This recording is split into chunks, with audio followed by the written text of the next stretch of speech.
புரட்சித் தலைவர் எம்ஜிஆர் அவர்கள் தான் முதலமைச்சராக பொறுப்பேற்று நிறைவேற்றிய பல திட்டங்களுள் மகத்தான திட்டமாக போற்றப்படுவது ஏழை குழந்தைகளுக்கான சத்துணவு திட்டம். எம்ஜிஆர் அவர்கள் தன் இளமை காலத்தில் வறுமையின் கொடுமையை அறிந்திருந்தார். எனவே தான் முதலமைச்சரான பின் பள்ளி குழந்தைகளின் ஆரோக்கியத்தை பற்றி எம்ஜிஆர் அவர்கள் பெரிதும் அக்கறை காட்டினார். பள்ளிகளில் படிக்கும் ஏழை குழந்தைகள் பலர் சத்தான உணவு இன்றி மெலிந்தும் நோய்வாய்ப்பட்டும் இருப்பதைக் கண்டு மனம் வருந்தினார் எம்ஜிஆர். ஏற்கனவே தமிழக பள்ளிகளில் பெருந்தலைவர் காமராஜர் ஆட்சி காலத்தில் தொடங்கப்பட்ட மதிய உணவு திட்டம் நடைபெற்று கொண்டிருந்தது.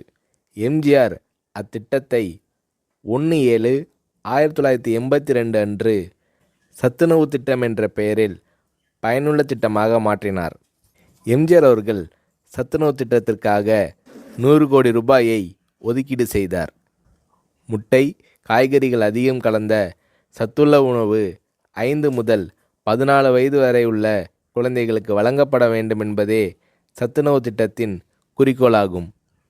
இந்திய பொருளாதார முன்னேற்றம், தொழில் முன்னேற்றம் என்பதை விட இன்றைய குழந்தைகளின் பசியும் ஆரோக்கியமும் அவசியம் என்பதை உணர்ந்தே சத்துணவு திட்டத்தை நான் அறிமுகப்படுத்தினேன் என்று சத்துணவு திட்டம் பற்றி எளிமையாக விளக்கமளித்தார் எம்ஜிஆர். எம்ஜிஆர் அவர்கள் அறிமுகம் செய்த சத்துணவு திட்டத்தை உலகமே வியந்து பாராட்டியது. மேலை நாட்டு தலைவர்கள் மற்றும் மக்கள் தொண்டு அமைப்புகளும் இத்திட்டத்தால் ஈர்க்கப்பட்டனர்.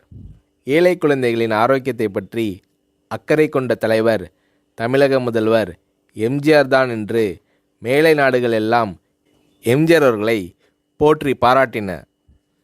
எம்ஜிஆர் அவர்கள் தான் முதலமைச்சராக பதவி வகித்த போது தீட்டிய நல்ல பல திட்டங்களால் எம்ஜிஆர் அவர்களை புரட்சித் தலைவர் என்று மக்கள் பாராட்டத் தொடங்கினர்.